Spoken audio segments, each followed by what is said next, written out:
চালু করে দিয়েছি।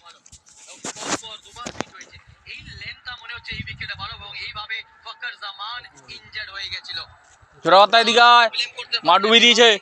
টেকনিক দেখিয়েছে, স্লাইডের টেকনিক খুবই খারাপ। উল্টো দিকে নিউজিল্যান্ডের ফিল্ডিং, গ্লেন ফিলিপ বাবারে, তারপরে এইভাবে আউট হলো, ইনজার্ড হয়ে টুর্নামেন্ট থেকে বাইরে।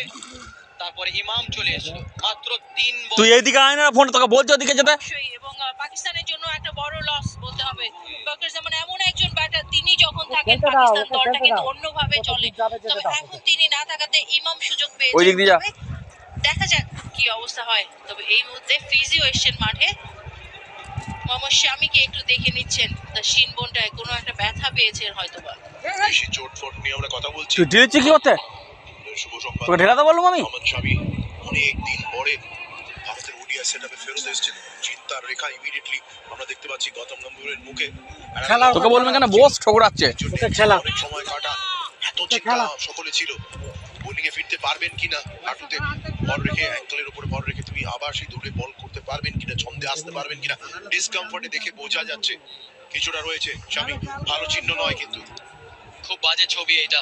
গত ম্যাচে মনে আছে তো, জফরা আর্চার ইনজার্ড হয়ে যায়, বাইরে যায়, তারপর আবার ফেরত চলে আসে এবং অস্ট্রেলিয়ান ব্যাটিং অ্যাটাক করলো জফরা আর্চারকে।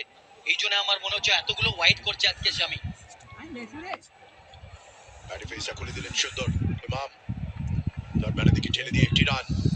প্রথম 5 ওভারেই 5 রান প্রতি ওভারে রান রেট ধরে নিয়েছে পাকিস্তান। সেটা তাদের জন্য যতটা পজিটিভ, ভারতের জন্য ততটাই আশঙ্কা। বড় চিন্তার রেখা। শামিকে যে অবস্থায় দেখলাম আমরা, জেসি, ডেফিনেটলি তার ফেসিয়াল এক্সপ্রেশন দেখে মনে হচ্ছে যে তার পায়ে ব্যথা রয়েছে এবং ফিজিও ট্রিটমেন্ট করে যাওয়ার পরেও কিন্তু তিনি তার পাটা একটু এদিক ওদিক করে দেখছিলেন। এবং ঠিক এই মুহূর্তে শামি ভারতীয় পেস বোলারদের সামনে থেকে নেতৃত্ব দিচ্ছেন। তিনি যদি ইনজুরিতে পড়েন, বড় বিপদ। ওভারে লাস্ট বল দেখে খেললেন। 5 ওভার শেষ, 25 বিনা উইকেটে পাকিস্তান।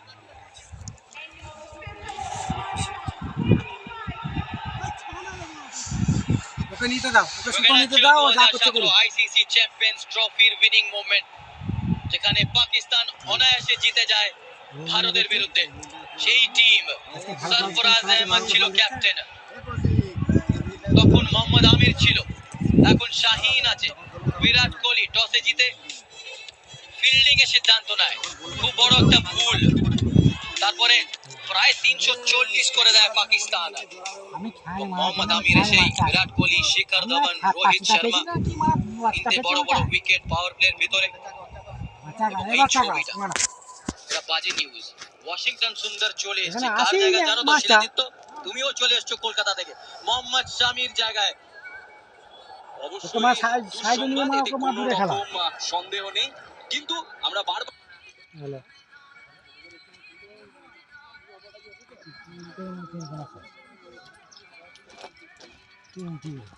যে জিনিসটা বলে রেখেছি, যে আমাদের রিজার্ভ বেঞ্চ, আমাদের পুরো দল যে লেভেলে চাঙ্গা, সেই নিয়ে কিন্তু কোন রকম পাঙ্গা নেওয়ার জায়গা নেই।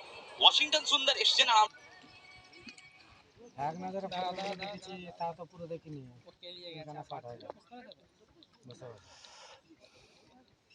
আমরা জানি বড় ম্যাচে বড় নায়কের উত্থান হয়।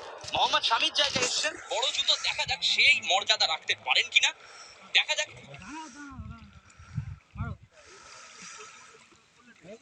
সব সাইজের মালগুলো খাচ্ছে জাঙ্গিদা, সব থেকে টপ টপ তো কি বলছো?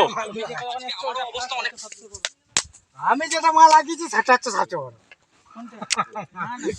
এইটা বড় জাঙ্গিদা, আমি বলছি আমি যেটা লাগিয়েছি সেটাই মারা বড় হবে। মানে যেটা আমি তোমাকে বললাম, এবার যেটাই খাবে 3 কিলো। বললাম তোমরা আসলে তোমার মানে 7 ফেলে বললাম তো আসলে মানে বড় মাছ।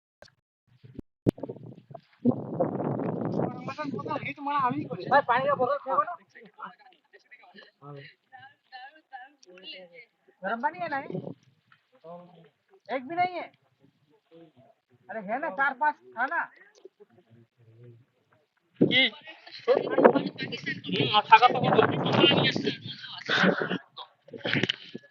এই কৌশিক জালটা তোলো।